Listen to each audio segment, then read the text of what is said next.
Cuisinière, cuisinier, bonjour, bienvenue sur le code des mousquetaires, la chaîne qui aime cuisiner le code. Alors comme dirait cette chère Micheline, qu'est-ce qu'on a aujourd'hui? Alors aujourd'hui l'idée c'est on va monter une CI/CD en moins d'une journée, en réalité on va être moins d'une heure. Pourquoi? Alors pour moi, quand j'entre sur une techno aujourd'hui, la première question que je demande c'est avec quoi on teste, avec quoi on build.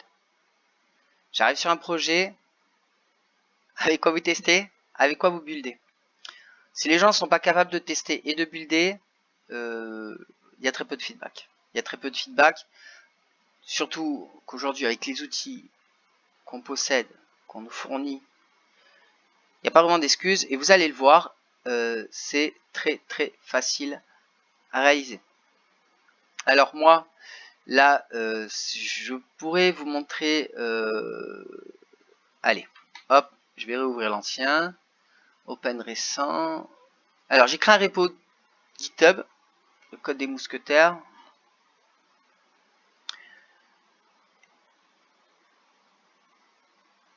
Est-ce qu'il va me l'ouvrir? Ah.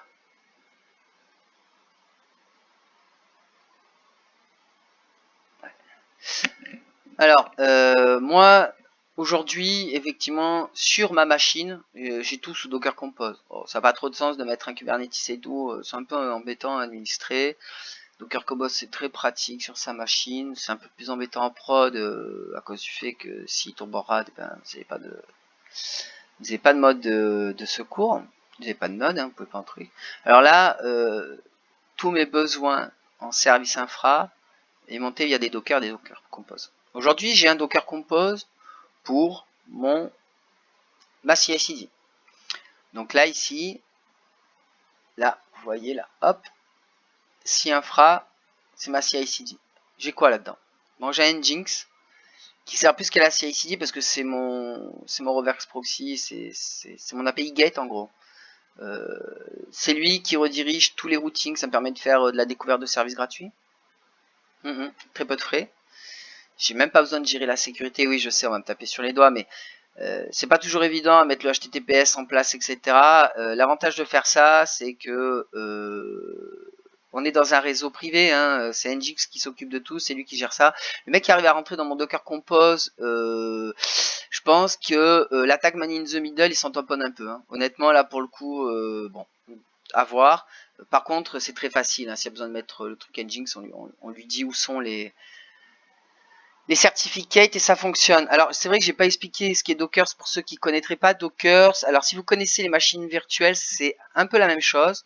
Je dis ça pour éviter de me faire taper sur les doigts par les gros puristes, parce que c'est pas du tout pareil. En fait, Docker c'est une machine virtuelle qui exécute des tares, un ensemble de tares dans des contextes séparés. Un ensemble de tares, ça représente un système Linux. Par exemple, un système Windows, ça dépend des contextes qu'on choisit.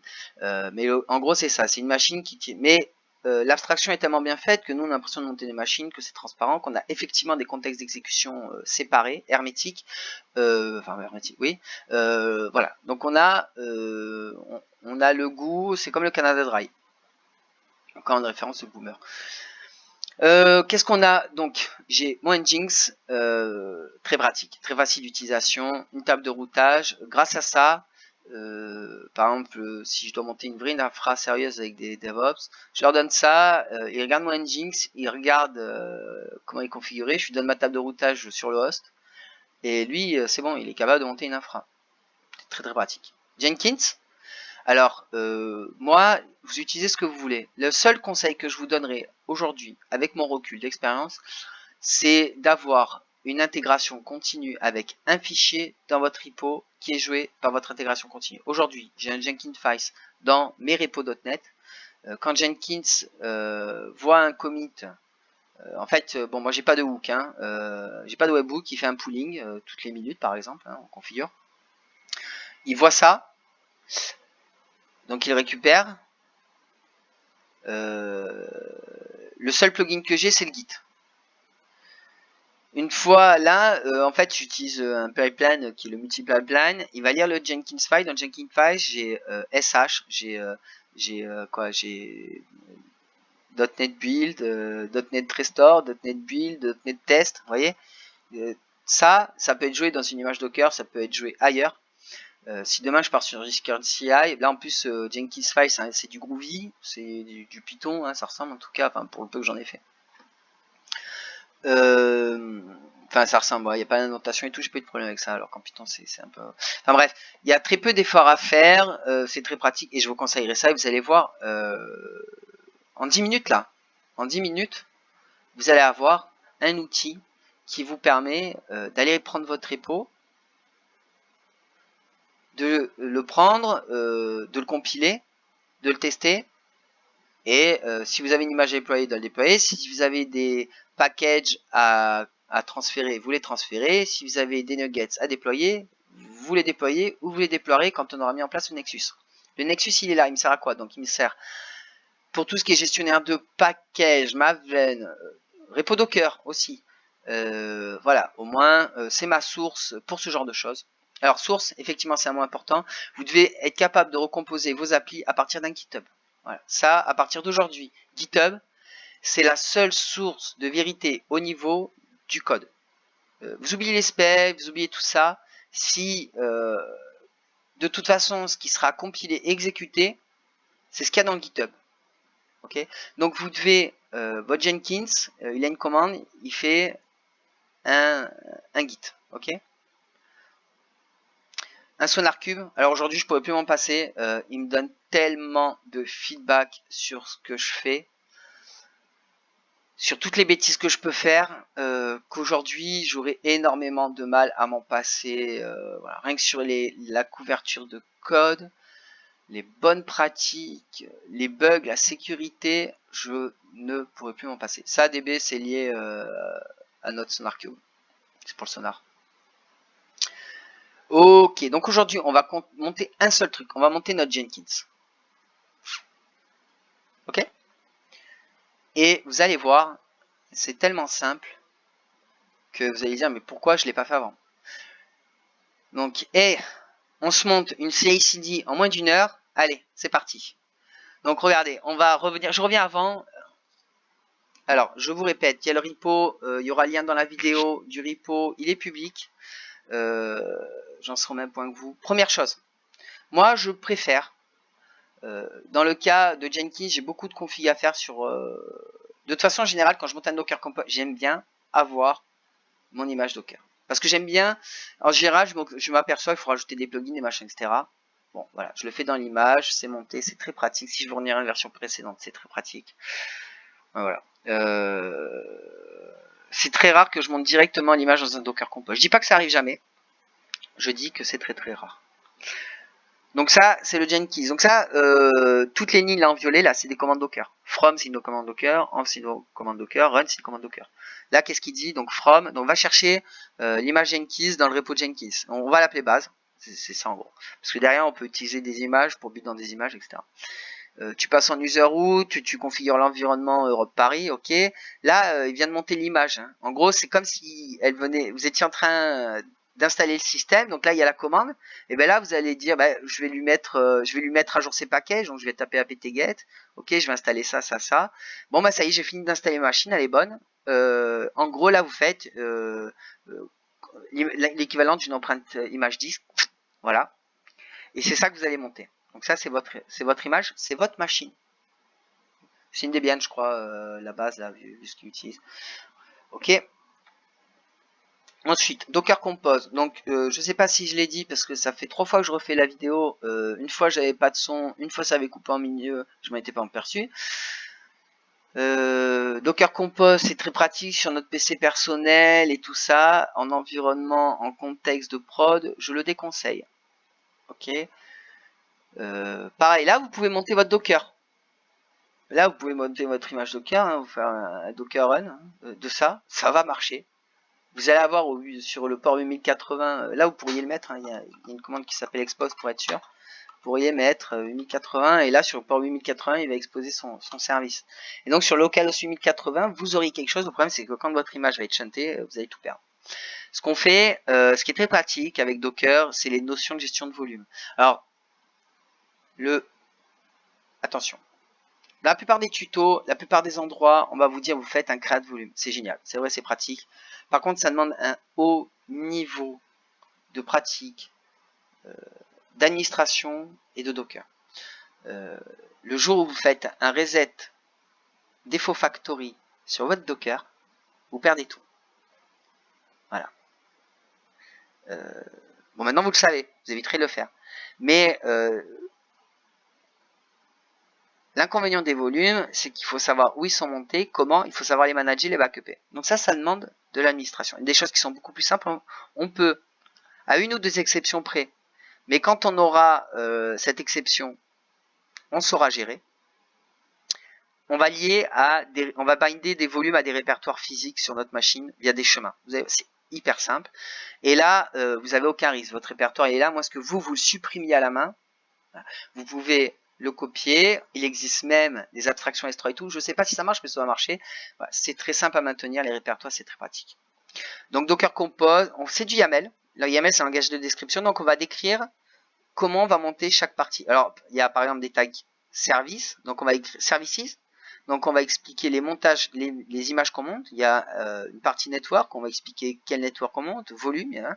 Pour l'instant, nous, c'est très simple et c'est l'avantage, c'est que nous, on va monter qu'une image Jenkins. Donc, on va avoir un seul service. Ok, donc services là. Le premier, il s'appelle Jenkins. Ça, c'est le nom de votre image. Nous, on va la build à la main. Et on va lui passer les paramètres. D'abord, on va lui passer un truc qui s'appelle le Dockerfile. Et le Dockerfile, bah, vous le voyez très bien, il est dans Dockerfile. Dockerfile. Alors attention, c'est sensible à la case. Contexte. Donc ça, c'est l'endroit. Alors c'est, en gros, là je vais lui dire point. Donc le Docker Compose est ici, dans Mousquetaire CI/CD. Le contexte est dans Mousquetaire CI/CD. Le fichier file est là. On pourrait aussi avoir un compte. Ça m'est arrivé d'avoir besoin de mettre le contexte dans Dockerfile, machin, point. On met toujours le point pour dire que c'est le dernier endroit. Toujours. Donc là, le contexte, c'est là où est exécuté le Docker Compose. C'est notre lieu. J'ai rajouté un file MD. Alors lui, il va comprendre quelque environnement, mais on va y venir. Vous allez voir, il y a deux méthodes. Donc là, pour le build, ok. Qu'est-ce qui nous manque? Alors oui, il y a, justement, soit on définit l'environnement à la main. Donc par exemple, là j'ai, ça c'est des variables système, ok.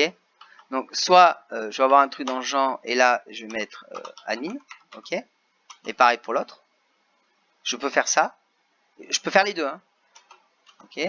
Moi, là pour ce truc là en tout cas, on va lui donner ça. Ok, ça on va le virer, on peut avoir les deux. Bon, on évite d'avoir des trucs qui se modifient, hein, bien sûr. On a l'enfile. Et maintenant, qu'est-ce qui nous manque? Je vous parlais des points de montage. Je connaîtrai pas les points de montage par cœur des volumes. Enfin, pour Jenkins. Moi, je sais où je vais les binder, mais eux, var quelque chose. Alors là, il y a, vous verrez après en acquérant de l'expérience, vous aurez l'habitude d'aller lire les images Docker, les machins, etc. Et vous saurez quelle propriété il faut binder, comment. Ça demande de l'expérience, de la maîtrise. C'est un outil, c'est comme tout. On manie pas si on manie le couteau sans savoir s'en servir, on coupe les doigts. Et je sais de quoi je parle. Un jour, je vous montrerai.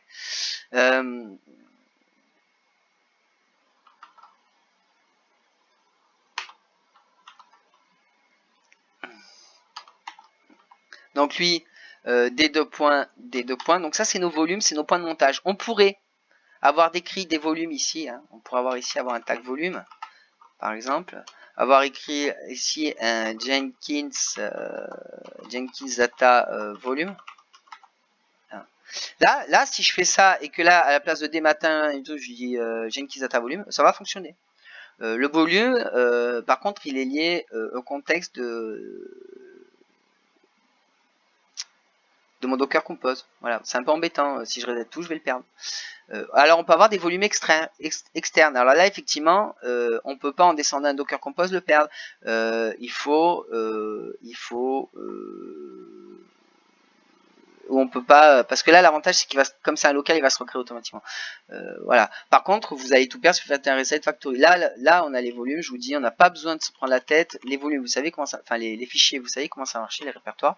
Donc dans D, donc lui, qu'est-ce qu'il va faire? Le chemin Bitnami Jenkins, il va faire un mount, hein, comme s'il faisait un mount SDA. Lui, il va monter ce répertoire.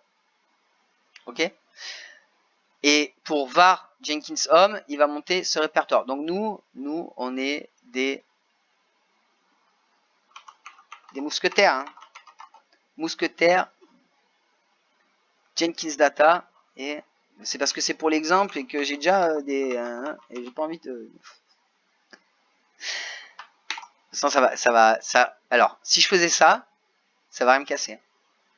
L'image va aller taper dans les trucs, elle va prendre ma config. D'ailleurs, c'est ce que je devrais faire, mais c'est pas ce que je vais commit.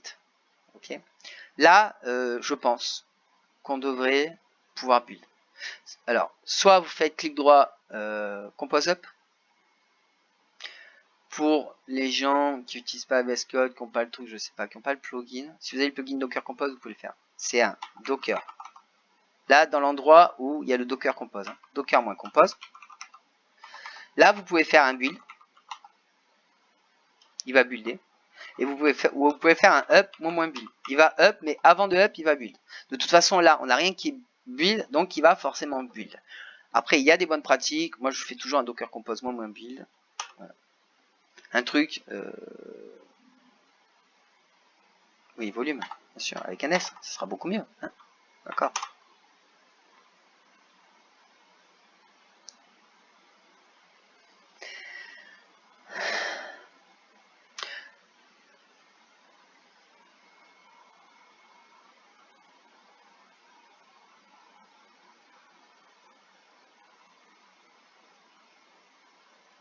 Voilà. J'avais écrit une bêtise.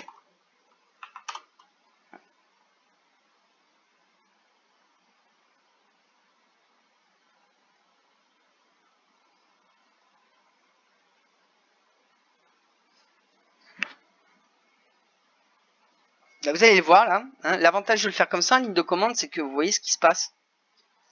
Il y a du rouge, vous savez qu'il y a une erreur. Vous savez pourquoi? Voilà. Là, regardez, on va lui écrire, on va ouvrir un nouveau terminal. Je fais un curl. Ah oui, j'ai oublié de vous montrer un truc. Ici, normalement, par défaut, c'est 80. Hein. Là, normalement, bonne pratique. Là, on va aller mettre les ports. Et là, on va avoir donc 8080, 2.8080. Ok. Donc ça, c'est le port que j'expose sur ma machine. C'est-à-dire, moi, je vais faire localhost 8080. Lui, c'est le port qu'il expose en interne dans Docker. Si vous voulez, vous, faire localhost 8084, là, vous mettez 8084. Là, l'image est montée, ça va pas fonctionner. Ok. Donc là, 8080, 8080. J'ai éteint mon Nginx précédent. Donc là, si je fais un curl, moi, parce que j'ai installé curl, sinon vous faites un chocon install curl, ça va marcher. Curl localhost 2.8080. Et ben c'est bon. Là, ce qu'il me dit, c'est que il faut resetter. Il y a une et ben là, c'est dommage de perdre ce mot. Il y a une manipulation à faire pour resetter le password. Allez voir sur internet et tout. Comme ça, vous familiarisez un peu les trucs. Vous allez être obligé de rentrer dans le batch. Alors, un truc sur Docker Compose, là, si vous allez dans le dashboard, là, faites clic droit sur Docker Compose, ouvrez le dashboard. Vous verrez, vous pouvez vous accrocher à des batchs via le Docker Compose, via le dashboard. VS Code vous permet aussi d'accrocher des batchs, clic droit. Vous allez, avec le plugin Docker Compose, hop. Si vous faites un clic droit, là, il y a Attache Shell. Et vous pouvez faire des commandes, etc. Là, vous avez vu, en 10 minutes, on a notre Jenkins. Ok, vous avez encore, suivant votre niveau de pratique, 10, 15, 20, 30 minutes peut-être pour débloquer votre Jenkins. Je me souviens plus la manip. S'il y a des gens qui galèrent, qui me le disent en commentaire, je le montrerai. Et sinon, là, vous avez tout ce qu'il faut déjà pour commencer à regarder comment fonctionne Jenkins. D'accord? Ça sera la prochaine étape. On se fera un petit projet dans quelque chose, .NET, Java, je sais pas. Ouais, certainement .NET, j'ai pas envie de trop me prendre la tête, je vous apprends, donc ça sert à rien. Aussi, là, j'ai envie de monter en 1 heure, donc voilà, mais je pourrais ouvrir un Java vide, faire un Hello World dessus, en fait, et le foutre dans un Docker Compose via un Spring Boot, hein. Il y a des images Spring Boot, c'est pareil, au final. Et donc, on monte une CI/CD en moins d'une heure. Vous allez voir, c'est va être fait. Allez, je vous souhaite, mettez un pouce, partagez, commentez, critiquez, discutez. J'attends vos retours. Cuisinez, allez-y. Voilà. Je vous dis à très bientôt pour la suite de et on monte une CI/CD en moins d'une heure et vous allez voir, on va y arriver.